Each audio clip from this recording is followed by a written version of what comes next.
Hey, Feminist Frequency listeners, we would love you to join our podcast community on Patreon. That's patreon.com/femfreak. To celebrate this, thing that's going on with Bertie, he makes oven fries. He just makes, which is the laziest, whatever.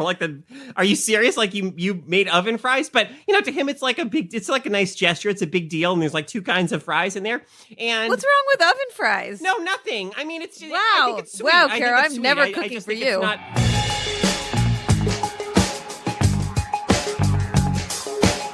Welcome to Feminist Frequency Radio. This is episode 78, and I am your host, Anita Sarkeesian, and I'm joined by my fellow Shocketti-loving co-hosts, Carolyn Pettit.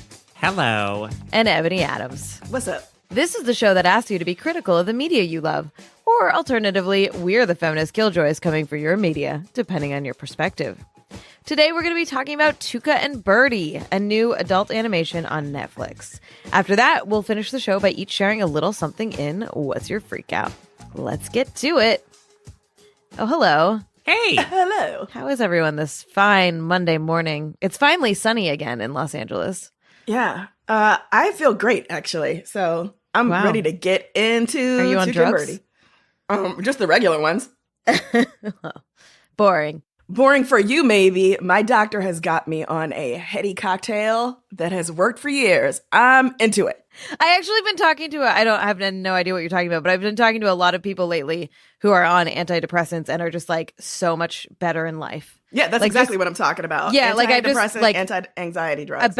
I think I've talked to 3 different people in the last week who are all like, I'm better because I'm on antidepressants. I was like, that sounds lovely. Yeah, I'm literally alive because of Lexapro. So right on. See, I feel like I'm still looking for the cocktail that actually really works for me. I'm on antidepressants as well, but I feel like other people get better results out of theirs than I do.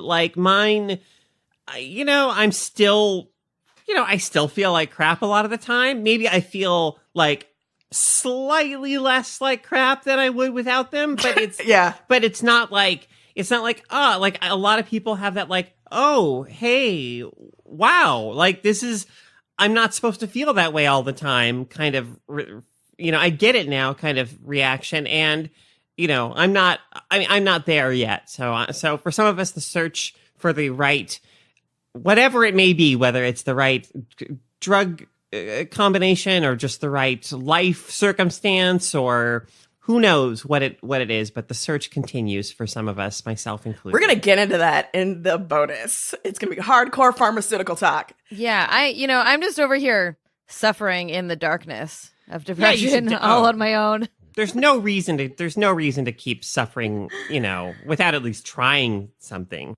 Speaking of depression, Carolyn. Yeah. Well, I'm glad you brought that up, Anita. So a lot of people are probably experiencing, some kind of withdrawal or fear, an absence in their lives. Now that Game of Thrones, the HBO epic fantasy series based on George R.R. Martin's A Song of Ice and Fire books, has come to a close after what, by most accounts, was a pretty depressing or disappointing, I should say, a pretty disappointing final season. So disappointing that some fans took it upon themselves to start a petition to have the season redone by, and as they put it, quote unquote, competent writers. So I don't watch the show. I watched the first 2 seasons. I was like, there's a lot of torture and stuff in this. I don't know if I really want to withstand it. I think I was taking the, let's wait and see approach. And if it's worth watching when all is said and done, then I will binge it or I'll catch up then. They apparently didn't stick the landing by most accounts. Obviously, a lot of people loved a lot of things about the show between then and now. But so, I don't have a whole lot to say about it as somebody who didn't watch the show myself, but it would have felt weird to not mention it given that it has been such a huge deal to so many people. So does this mean that winter is over? Winter came And it came and it went, right? I believe so, yes. You're asking the wrong people, Anita. None of us watch the show. I mean, I've watched more than all of you, I think. Yeah, because I've watched exactly one episode. Yeah, I watched, I don't know what, like 4 seasons or some shit. Yeah. Wow. But yeah. Yeah, so I don't have thoughts about. I mean, what lie? That was a lie. Holy moly! Yeah. I definitely have thoughts about it, but I didn't keep up with it. Yeah, what's most interesting to me is where does it sort of land thematically, and like our friend Scott Benson, who is a very funny tweeter, basically tweeted something like to the effect of like, oh hey, turns out that monarchy is good as long as you put the nice guy on the throne or whatever, which obviously not spoilers. Oh, well, I mean, look. I know. Last night I went over to my neighbor and I was like, okay, so I just want to know who ended up on the throne. Like, just who was it? Yeah. And I was like, oh, all right. Yeah, I mean, my Twitter feed it seems like people, I don't know what, but it seems like people are being less considerate about other people's potential, to be spoiled or whatever, because my Twitter feed is just filled with like, people are just outright like discussing it even before it aired on the West Coast. Like after the East Coast airing, I knew who quote unquote won or who was on the throne and everything. So anyway. Okay, well, so here's the question, though. If you get onto the throne, yeah, what's, like, there have been several different people on the throne, so what's to say that there aren't going to be other people on the throne still fighting? Like, how is there an end? Whatever. I don't know why we're talking about this. Let's just move on. I am absolutely overjoyed at the prospect of the people, all 3 of you, listening to this, who also watch Game of Thrones and just losing their fucking minds. Yeah. Yeah. Probably like and yelling our at the ill-informed sort of like hand wavy, not giving her shit over Game of Thrones. The thing that's most interesting about what you were saying, Carol, about this fan petition to redo the final season with better writers, like, I'm fascinated by the ways in which fan sort of, I don't want to call it democratization, but fan ownership of beloved properties can go like radically wrong, And so the ways we see this with like Star Wars or Star Trek or whatever, it's usually the same folks or the same type of folks, right? Who are just so upset at the ways in which like traditional storytelling has not gone or hasn't been upheld in the ways that they feel like they should be served, like the notion that, I did not like this and it's not enough for me to not like it or talk about the ways in which this could be better. This needs to be redone. This needs to be redone. And I'm thinking about like, there's this guy on Twitter today. I just saw this in passing, so I can't remember who it was, but he was talking about how he got a message from someone, clearly white supremacist, who was talking about how they're editing all the non-white people out of Avengers Endgame. Like they're doing a fan cut with all the non-white people cut out of, right? And so the person rightfully roasted him on this, and he's like, yeah, whatever, dude, like Black Panther is next. What? Right. Like, what? Like we have moved so far out of the realm of like rational behavior at this point. Well, it's interesting about this is not new. I think that social media and our political climate and all of the things that have brought us to this point have amplified this feeling. But like, think about when Lost ended. Like that was a shit show. Like people were really mad but we just didn't have the same kind of connectivity. Right. But absolutely. Like that's absolutely true. But I also think that it's a certain subset of fandom of the viewership population that feels like their fan fiction needs to be found. Like their internal fantasies about something need to be what makes it to the screen. Yeah, although I will to 100%. But I will also say something like Battlestar Galactica. There was a fan re-edit of the last season called like Battlestar Redactica or something like that, where they just like re-edited the whole last season to make it better. And I think that stuff is actually like that came out of a fan community that wasn't as aggressive and hostile. Like it wasn't coming out of a place of like there was no conversation about like social justice around it. It was just like, that was a shitty season and let's make it better, you know? Right. I think there's a difference between like remix culture and revisionist culture. That's you know? it. See, but I think that exactly gets to the heart of the issue. Well, so I tweeted something and it got like 1,000 retweets. What I tweeted was, even when art is supremely disappointing or infuriating, you don't get to bend it to your will. You know, accepting that art will sometimes let you down, make you angry, or leave you feeling betrayed is part of having a healthy relationship with art. And what I realized as people responded to that is, yes, like those of us, this is like speaking in broad terms, by and large, like those of us who come from more marginalized populations are so used to art letting us down that, yeah. And so we write our own fanfic, we do our own edits, etc. But there's a certain subset of the straight male viewership that to them, like, they feel like it's a gross injustice against them in particular. And they're not used to like, oh, let's just make a fan edit, or I'll just write my fan fiction. It's to them, it's like, no, you fucked this up and you have to do it. Oh, I'm giving you a do-over on this. Which is just not like how it works. You just don't get to do that. Anyway, moving on. Time now to continue with KeanuWatch 2019. Woo! Thank God. Okay. Of course, we all know that Keanu's latest film, John Wick Chapter 3, Parabellum, came out last week, and we'll be discussing it on an upcoming episode. But in addition to this, Keanu also appears toward the end of the trailer for comedian and Tuca and Bertie star Ali Wong's upcoming film, Always Be My Maybe. Which is a wonderful, I mean, obviously I've spoiled the surprise now, but the trailer on the whole looks just delightful, start to finish anyway. And then having Keanu show up at the end, obviously is just a little bit of like icing on the cake, or like a little cherry on top. And also there's a video of him on BuzzFeed, answering questions while being surrounded by puppies. So I just want to say thank you, internet, for this good Keanu content.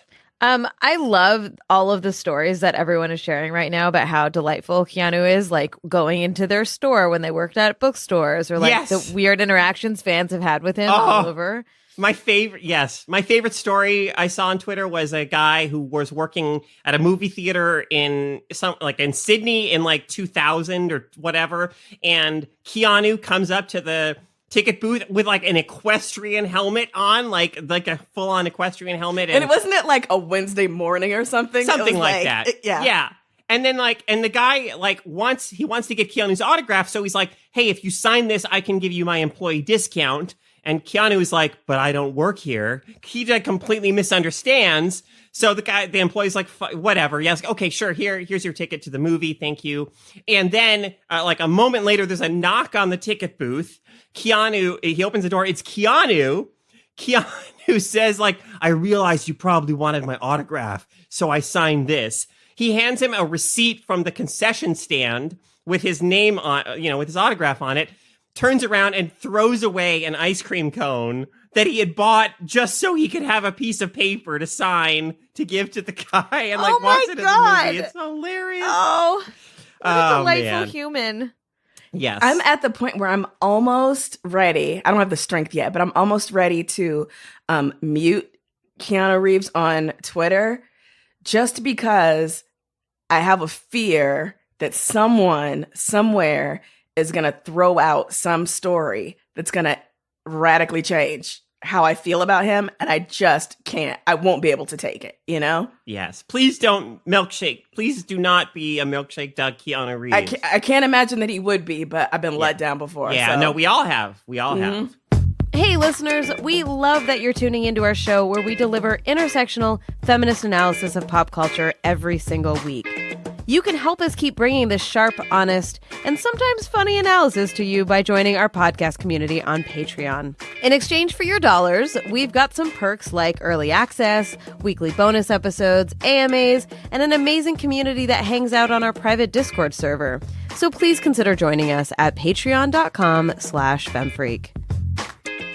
All right, y'all. Let's move on to the main topic of this week, which sadly is not Keanu Reeves. But you know what? It will be next week.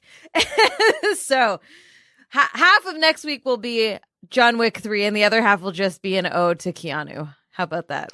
We're probably going to have to work on that ratio. I think it's going to change moment by moment. Well, we'll see, because I have a lot of thoughts about John Wick 3 already. Ooh, All right. I'm worried. Okay.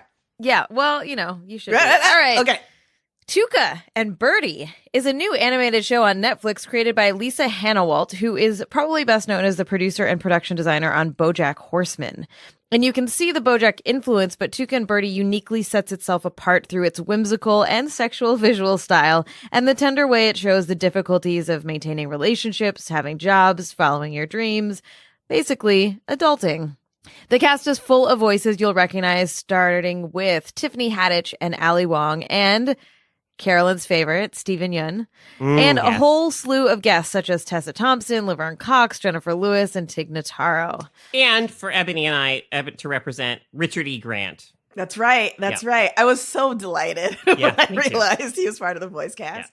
Yeah. I love this show, y'all. Me too. It took like me an lot. episode to get into it, not gonna lie. But once I did, I binged the rest of it in an afternoon. And it was, oh boy, an emotional hayride. I'm so in love with Tuca. Yeah, I mean, this show is wonderful in the way that it does what we want media to do, which is sort of confront like actual structural issues that women face in their lives, like all the time, all kinds of issues. There's like a great little arc about so Bertie, who works at a magazine publisher called Condé Nast, of course, because they're birds. We didn't mention that. Tuca's a toucan, and Bertie is what? I don't know. A song something? Okay. A song bush? A song? Oh my God. It doesn't matter. She's a bird. No, it does. She's a birdie. A bird, she's she's a birdie. And a song thrush, right? Is that it? A song thrush? Okay. I don't know. It sounds sure. I don't know. I may have just completely made that up. Sorry, people who are bird fans. So she has this male coworker named Dirk who, is like just spectacularly the worst, right? I mean, down to he's a Chad.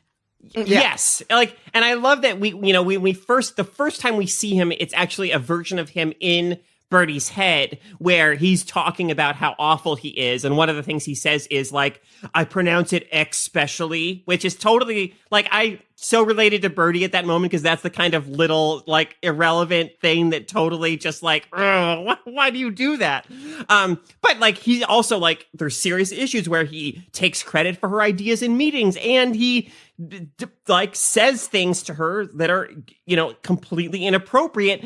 And I loved how when Bertie goes to human resources, the person whose job it is to deal with this, like so many women who go to human resources to have some assistance in confronting these issues, the HR employee is like, tells Bertie almost to like take it as a compliment that, to not make an issue out of it because that would be bad for the company. And it's like, it's just so, it's entertaining and it's funny. Like the jokes per minute ratio on this show is like through the roof, but it also, it finds it finds the humor in confronting these like legitimate structural and interpersonal problems that women just constantly have to deal with.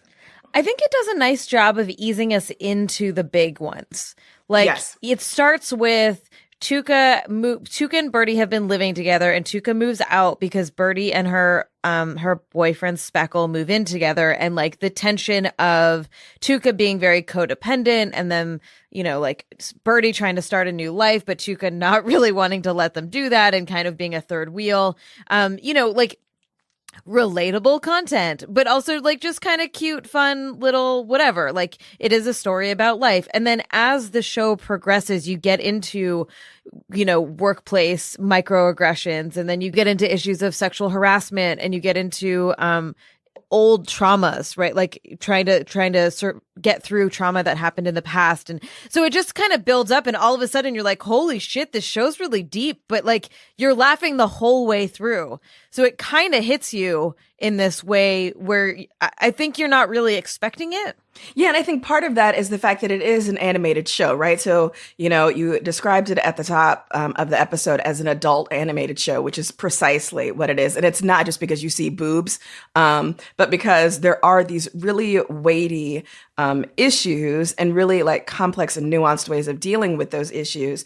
But there's a way in which we're not distanced from the themes of the show, but it's slightly easier to surrender to it because there's this kind of like technicolor, whimsical, atmosphere surrounding us in which, buildings talk and which, like there are people with horse heads or whatever. Like, I love this idea of adult animation.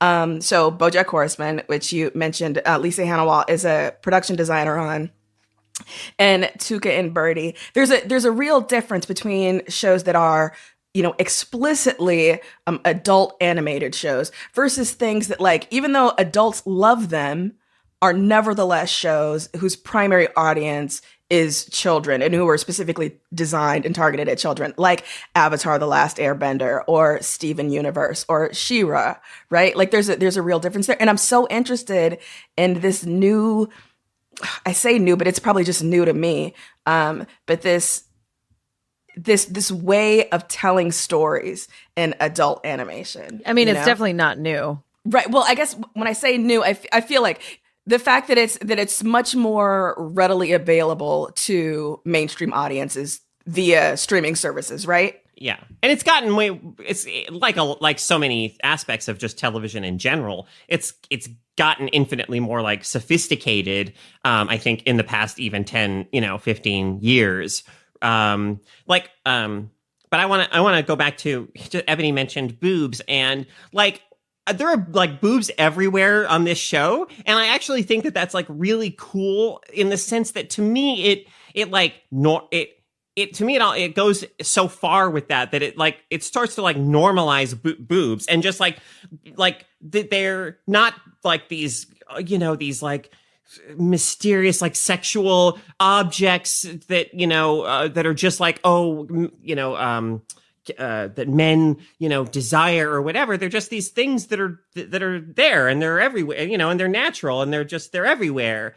And sometimes they're not there. Like when your left boob is like, peace out, you're getting on my nerves, as happens to Bertie. And I think it's Aquafina. Aquafina, yeah. Who is the place of her left boob. It was so good. And there's a moment where in one of the episodes where Tuca and Bertie are just like sitting out on the the fire escape, whatever, and Tuca like takes her shirt off, and Bertie like it's this fun, moment of these two friends just hanging out, and Bertie, like, her hands kind of go like she's going to take off her top, but then she just like laughs and she doesn't, because that's not her. Like, she's just not that kind of person, but it's this cute little moment that's like very, revealing of their different personalities and the different ways that they relate to their own bodies and, and everything.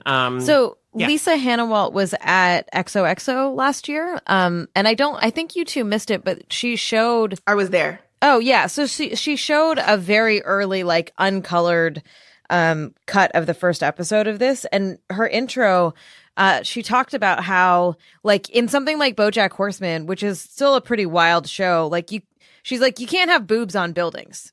And she just like flat out said it. So she's like, we wanted to do that. And that always stuck with me. And like, I think that it is like you're saying, Carol, there's like a visual style to it. There's a bigger kind of political statement about women's bodies in them doing that. And then also it sounds like it came out of this reaction of like, well, I wasn't allowed to do this thing here, so I'm going to do it here when I have my own show. But that it is like, I was thinking about that watching this, because I'm like, the line between sexualizing women's body parts or people's body parts, and just sort of like being in a world full of characters who deal with certain things, right? So like deal with sexual harassment, deal with their bodies being judged, deal with all of these different ways. And so the line between both normalizing that and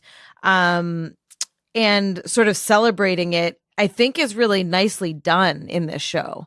And you see that in, again, it's not a world free of sexual assault or sexual harassment, but it is also a world where women are like trying to own their bodies and own their own sexuality. Like the stuff around, I particularly liked. So one, there's this sleazy ass neighbor that is constantly hitting on women, and he's super gross. And in the one of the early episodes, Tuca's like, it was just one time, 2 times, or like I was drunk and whatever. And it really very early on sets the stage for Tuca is kind of a mess and is making poor choices. And now she's sober. And so that whole episode where she's trying to date and she's like, I don't know how to do this sober, I thought was really like a lovely insight into who she is and like where she's going, right? The difficulty at which she is in that very moment in this transition in her life. The episode where we meet Tuca's aunt, who is the one who subsidizes her life, really, her aunt made tons of money and married a bunch of rich people as well. Like she had her own money, but also married well.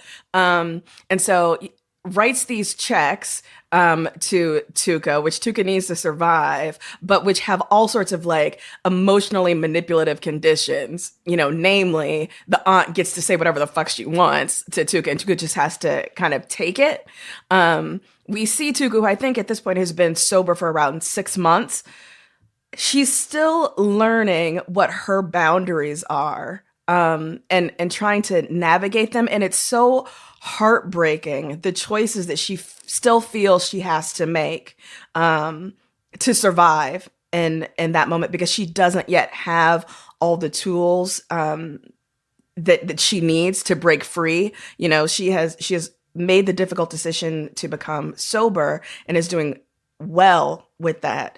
But the other sort of, behaviors that are also not serving her well, namely this like codependent relationship with her aunt, who's a fucking terrible person, she isn't, it's not until the very end that she's able to walk away from that. Yeah. I loved how all these characters had such kind of depth to them, Tuca, everything that you just mentioned, Bertie, in some ways, on the surface may seem like she has things a little more together, maybe she's a little more on top of, I don't know, quote unquote, adulting. But there's an episode where, and God, I could relate to this so much.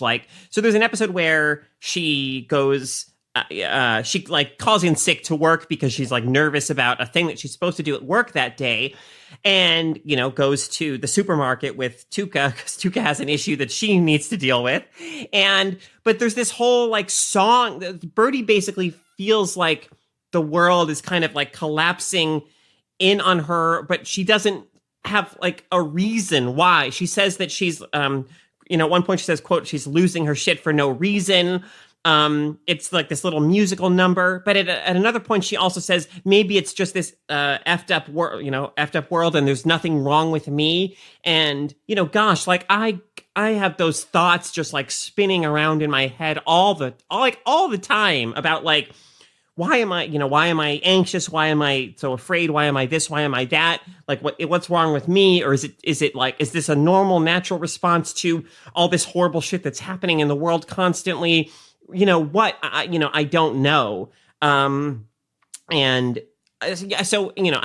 feel like this show is so compassionate, both to its main characters and also to its viewers who will most likely find a great deal that they can relate to in these characters. And, I also have to say that, so Bertie's boyfriend, Speckle, it's not the same kind of relating to, but like there's a moment where to celebrate this thing that's going on with Bertie, he makes a oven fries. He just like makes, which is like the laziest, whatever. Like are you serious? Like you made oven fries? But to him, it's like it's like a nice gesture. It's a big deal. And there's like two kinds of fries in there. And what's wrong with oven fries? No, nothing. I mean, it's just, wow. I think it's sweet. Wow, Kara, I'm sweet. never cooking for you. It's not what we think of as a traditional romantic gesture, but it's sweet.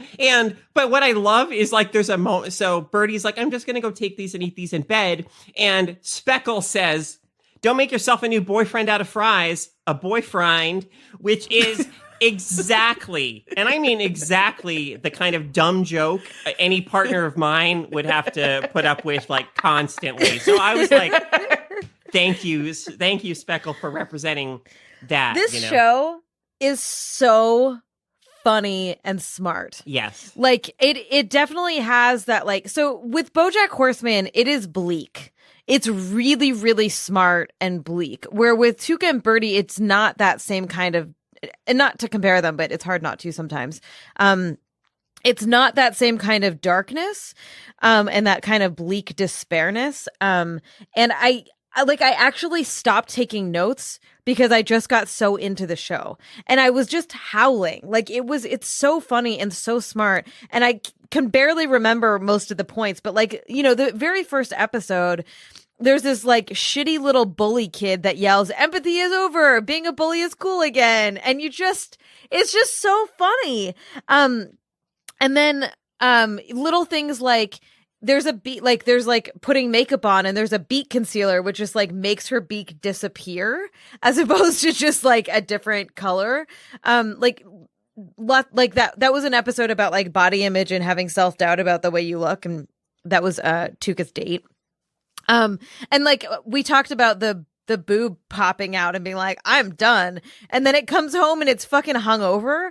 Like there's just so many little details in the show that are just really, really smart, whether it is like overt statements about social media. So like when Bertie comes up with a new type of pastry, like there's all these Instagram like photos about it. And then like there's this huge line and people are like, what's this line for? They're like, I don't know, sneakers maybe. Like it's, like, they're like, you're just in line because you're supposed to be, because it is such a commentary on our culture as well. Yeah. And it's the jokes are not just in the, the dialogue and the characters and the plot, but they're also just in the world around them. Like there were a few times where I paused the show because I wanted to take a little more time to like check out some, visual detail in the background. Like Bertie in her office at one point, there's a dry erase board or something, and it has like a to-do list on it. And, I paused and I read it, and the last item on the to-do list is like read a book at night instead of staring at phone, which I'm like, oh yeah, that's totally me. Like I want to read a book. I actually think like at night, I'm like, I'll be looking at my phone and I'm thinking, why am I not using this time to read a book instead of like looking at my phone? And there's like lots of that. There's lots of just those things, those little throwaway details in the background. There was another one where they were talking, I forgot what the situation was, but there's a neighbor that's a dog, and he had a sock in his pocket and he just kept pulling the sock out and sniffing it. Yeah. Yeah. The thing that I loved most about this show was how I loved the humor. I loved how inventive it was visually, but I loved the moments of sweetness and caring between people. And I'm never gonna I love Speckle so much. And the scene with Speckle that just made me smile so much was when, in the episode, Bertie has been talking about how their sex life has become pretty routine. She knows how it's going to go. Like, he's going to, touch her boob. They're going to laugh. He'll take a shower. They'll do it missionary style, whatever, right? And so in an effort to spice up their sex lives, she, asked Speckle to talk about like his sexual fantasies. And although, he has like, visually, it's like, yeah, he's kind of like this buff bird, whatever. The truth of the matter is, his fantasy is that he will be in a loving, stable, mutually affirmative relationship, and so rather than, like the expected dirty talk or whatever, or role play, the role play is in fact, being with a partner who's like, I'm so glad we moved in together. We should have done this a long time ago. I just love everything you do for me. It was just so sweet and lovely. I love shows that remember, and this is sort of related to that scene. I love shows that remember what has happened. So again, in Bojack, like if something breaks, it stays broken. It's not like the house resets, and it's the same here. So like the hole in the ceiling / floor, like that is now there's a hole between those apartments, and right, like, and there's the scene where Tuca like puts a pan on top of it. But in that, in the scene where they're talking about fantasies, Bertie whips out a show that's basically Downton Abbey. Yes. And it's so funny. And then like at many episodes later, there's this adorable moment where Speckle and Bertie are on the phone, and you just hear Bertie saying, yes, you can watch that show without me. Like you can watch the next episode, and you're like, oh, it is so cute. Yes. I want to talk a little bit about Tuca. And I want to talk specifically about like my own assumptions going into the show and how the show subverted them. So kind of the dangers of audience expectation, but also, the reasons why we go into that. I've been so accustomed to having characters of color, particularly Black women, be the sidekick or be sidelined in our fiction, that I expected, just based upon, my thumbnail understanding of what the show was about, that Bertie would be the narrative focus of this show. And that Tuca, although, the title of the show is Tuca and Bertie, that she would be somehow less important, would be a secondary character, and that anything that she did, said, or thought would ultimately be used to propel Bertie's narrative forward, because that is what typically happens with Black women in fiction, right?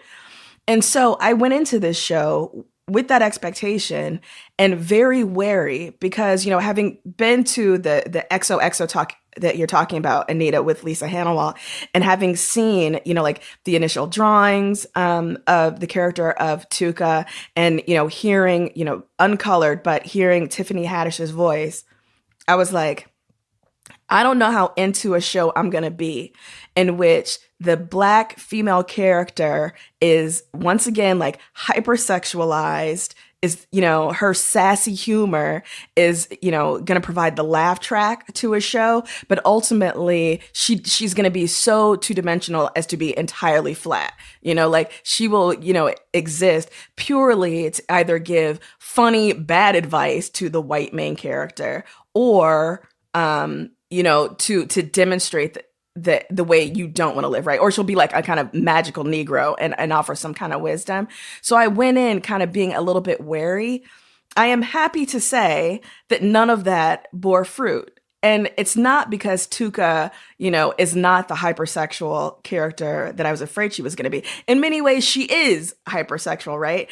But because she is fully explored and has allowed three-dimensionality, because she is not just an adjunct to Bertie, I don't feel as if she's a sort of cardboard representation, of a figure. And yes, I get that this is weird because we're talking about a toucan, right? We're not talking about an actual Black woman, but it absolutely does matter that most of the main characters, and in fact, most of the minor, supporting characters of this show are voiced by people of color, Like, there's a reason why Tiffany Haddish is the voice of Tuca. Ali Wong is the voice of Bertie. Stephen Yun, it could have been, a white voice actor doing these things, but it does matter. And I think there are ways in which, like, Tiffany Haddish's role as a Black woman in media, like part of what is so exciting about the character of Tuca is that we know it's Tiffany Haddish voicing that character, right?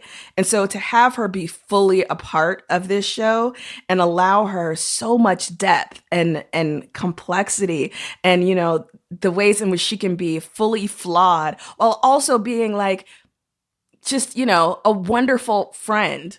I loved it. I loved it. So I guess this is a conversation I'm having with myself, which is to say, thank God this wasn't what I thought it was going to be. It's okay to be worried about this kind of stuff because 9 times out of 10, you're going to be right. Like the Black woman is going to be the sassy best friend. But I'm happy to say that is not the case in this show. I was worried about that too, because it is like upon initial inspection, it is so stereotypical in the way that Tuca talks, in the way that she's presented and all of that. And like, I agree. I feel like she was fully developed as well. I like that she's bigger. Like she and there's stuff about, body image and self-doubt and that sort of thing. But I like that she is both like confident in her size. Like there's a joke about how she's always wearing booty shorts. But also that she like does have doubt. Like it's not consistent, that she's not like constantly like, I am perfect and amazing and I love the way I look, that it's like this constant negotiation of our bodies and what we look like in comparison to expected norms.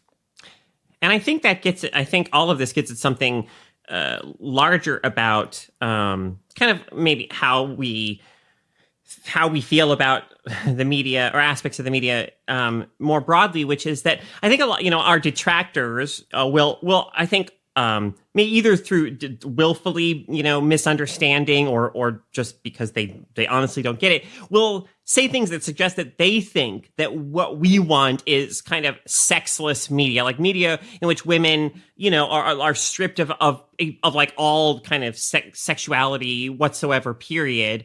When, it's really not that at all. Like I would argue, at least like for myself, that I want I would say that I want more honest. Like I don't want less like sexuality in my media. I want less like patriarchal male fantasy bullshit sexuality. I want more depictions of female sexuality that ring true and that feel like they are about giving those characters, the three-dimensionality, and the interiority that they deserve. Like, what are their desires? What do they want? As opposed to it all being like in service of again, like a male fantasy of female sexual desire.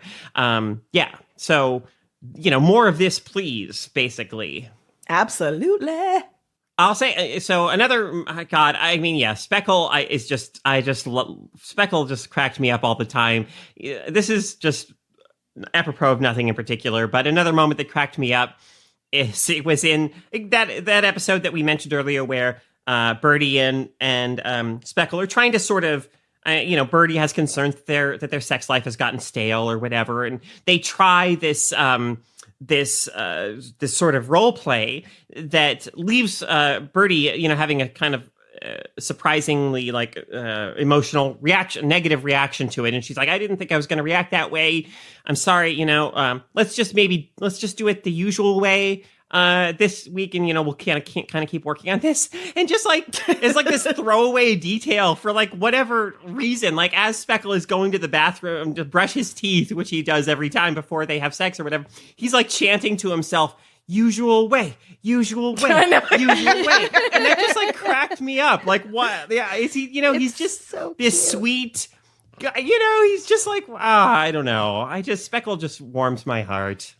They're so cute. I love they them. are. I didn't have time to look this up, but was that the voice of Isabella Rossellini at the end? The artist who does like the egg art. Oh, I don't know. I didn't. She's married to the swim coach. I don't think so. I looked up the names. Okay. I don't remember that. Okay. Yeah, I recognized a lot of voices, but that one I didn't particularly notice. Okay. I'm going to throw in the show notes a link that the LA Times posted with recipes for the crunts and the choquettis in case anybody wants to make them. I do. I absolutely do. So we'll put them in there. All right. We obviously really like this show, so please go give it a shot if you haven't already. Now it's time to talk about what has been thrilling us or moving us, upsetting us, or infuriating us this past week. That's right. In short, what's our deal? Oh my goodness. Oh my goodness. All right. I'm just going to let that one go. Ebony, why don't you start? Excellent. Okay, so I am freaking out about season 2 of Fleabag. Ah! What?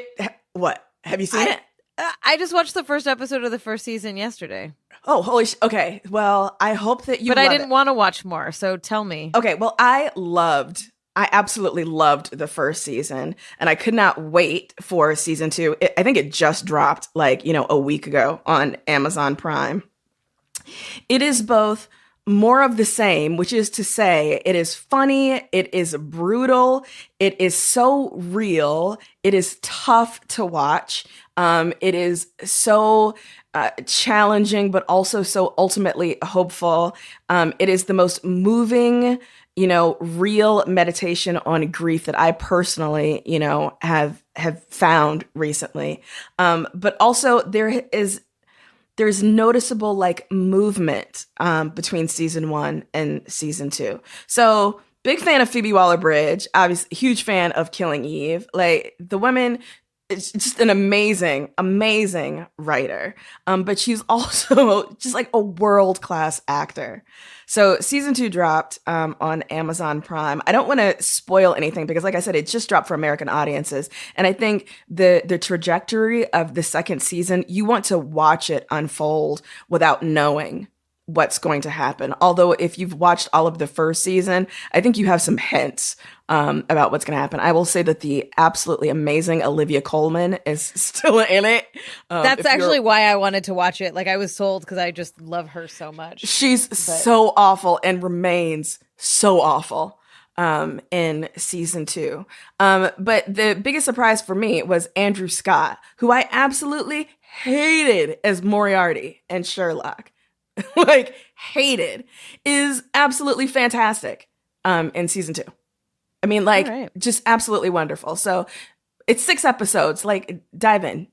So good. Cool.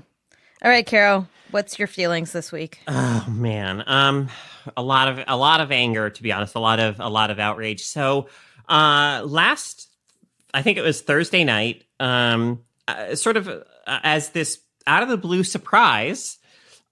Chelsea Manning did her first ever stream on Twitch, and it was really great. It was just her playing. She was playing this game Apex Legends with a few friends, and just having fun and and interacting with chat a bit. And I mean, I don't want to make any presumptions about her inner life. I cannot overstate my admiration for Chelsea Manning, and as just a whistleblower, in my view, she did something profoundly heroic, and but so to see her just playing games with friends, this was on the eve of her having to report back about this ongoing grand jury process, to which she, of course, is sticking to her convictions and is not offering this grand jury probe, anything. She's not participating. She's not cooperating. And so it turned out that the next day, what we all knew may come to pass did come to pass, and she was forced back into to jail for not cooperating with this grand jury. And simultaneously to this, or sort of alongside this, currently Donald Trump is there's a lot of talk in the news about how he is considering or maybe preparing pardons for soldiers who committed war crimes. One of them, for instance, a man, Navy SEAL Chief Eddie Gallagher, who did such things as from a sniper's nest would deliberately shoot non-combatant women or young people. I mean, just absolute acts of sheer monstrosity, depravity, murder, evil, and that this man is being considered for a pardon. And while I know that if Chelsea Manning had not been pardoned previously, there is, no chance in hell that Donald Trump would ever consider pardoning Chelsea Manning, whose crime, so to speak, was exposing exactly, war crimes not unlike those that Eddie Gallagher and other servicemen who may soon be pardoned committed. It's just another absolutely infuriating, soul crushing. But I mean, really, yeah, it's just one of those things that where I'm just spent of anger. Like I just can't, I just cannot constantly be getting angry day after day after day after day, even though there are so many things to constantly be furious about. But this just absolutely kind of, infuriated me. And it's this kind of, this feeling of like, oh God, like, where do I put this anger? What do I do? Like, what can I do with it? And, anyway, it's, living under Trump sucks. And Chelsea Manning is a goddamn hero, and she has suffered enough. And I can't believe what are fucked up kind of priorities as a country and as a society that somehow we think that this makes any kind of sense. Yeah. I don't want to go after that. I feel like my freak out is very pedestrian. No, I mean, No, it's fair. It's a very valid. Yeah. My freak out is it's a show on Netflix called Dead to Me. It stars Christina Applegate and who else? Linda Cardellini and James Marsden. So I'm not neutral on it, but I'm also not like losing my mind over it. I think if you're looking for something to watch, it's a pretty decent show. I really love Christina Applegate. I think she's phenomenal in like everything that she does.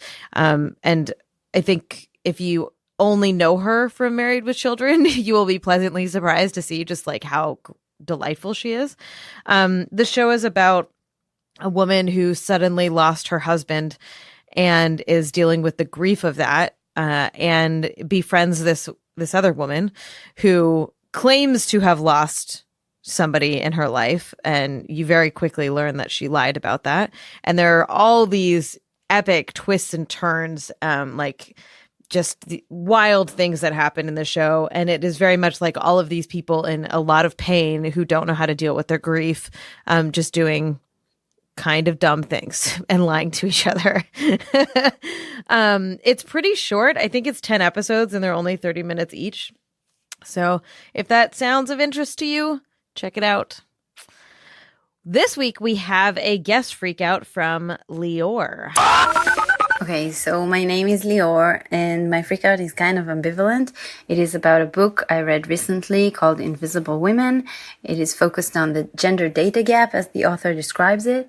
She reviews the many areas of life in which ignoring men and women's different experiences of life leads to a man-biased default.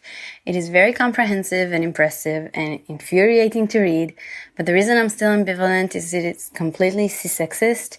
The author does not acknowledge the existence of trans and non-binary folks, just like she rightfully claims society hasn't acknowledged women's existence.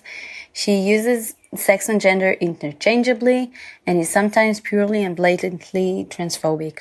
I would love to hear your thoughts on this. Invisible Women, Carolyn Criado Perez. Thank you. Submit your own freak out and it might make it onto the show. Just head over to feministfrequency.com/freakout. That's FREQOUT.